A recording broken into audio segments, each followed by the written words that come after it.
السلام عليكم. لا تنسوا الاعجاب بالفيديو والاشتراك في القناة تشجيعا لنا لنستمر بنشر المزيد إن شاء الله. هذه أبرز العناوين. المنتخب المغربي يكشف لائحة كأس إفريقيا، والركراكي يحدد الخصم الذي سيواجهه الأسود استعدادا لكان الكوت ديفوار. إليكم التفاصيل. المنتخب المغربي يكشف لائحة كأس إفريقيا. أعلن الناخب الوطني وليد الركراكي مدرب المنتخب المغربي الأول لكرة القدم لائحة اللاعبين المقرر توجيه الدعوة إليهم لخوض نهائيات كأس إفريقيا للأمم شهر يناير المقبل في دولة كوت ديفوار.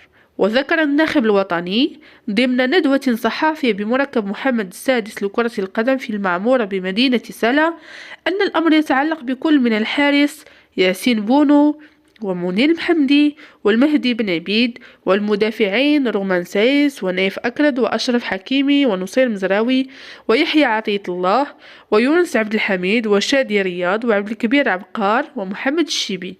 كما اختار الركراكي لاعبي وسط الميدان أمير ريشارلدسون وسفيان أمرابط وأسامة العزوزي وسفيان أملاح وبلال خنوس وعز الدين أناحي إسماعيل الصباري وأمين حارث. واستقر على الاستعانة بالمهاجمين يوسف النصيري وأيوب الكعبي وطارق تيسودالي وحكيم زياش وأمين عدلي وعبد الصمد الزلزولي وسفيان بوفال.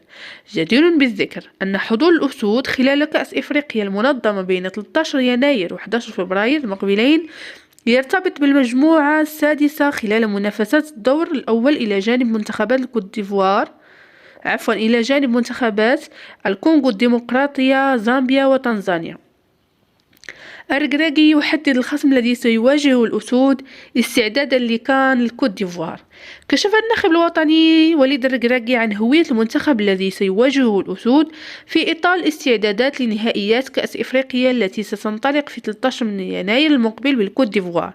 فخلال الندوة الصحفية التي عقدها قبل قليل بالرباط للكشف عن لائحة اللاعبين المختارين، أكد الركراكي أن النخبة الوطنية ستخوض مباراة ودية واحدة ستكون ضد غامبيا بالرباط في 7 من يناير المقبل. وأضاف الركراكي أنه فضل الاقتصار على مواجهة منتخب إفريقي واحد نظرا لضيق الوقت، وكذا لتجنب اللعب ضد منتخب قد يكون خصما للأسود خلال الأدوار الموالية.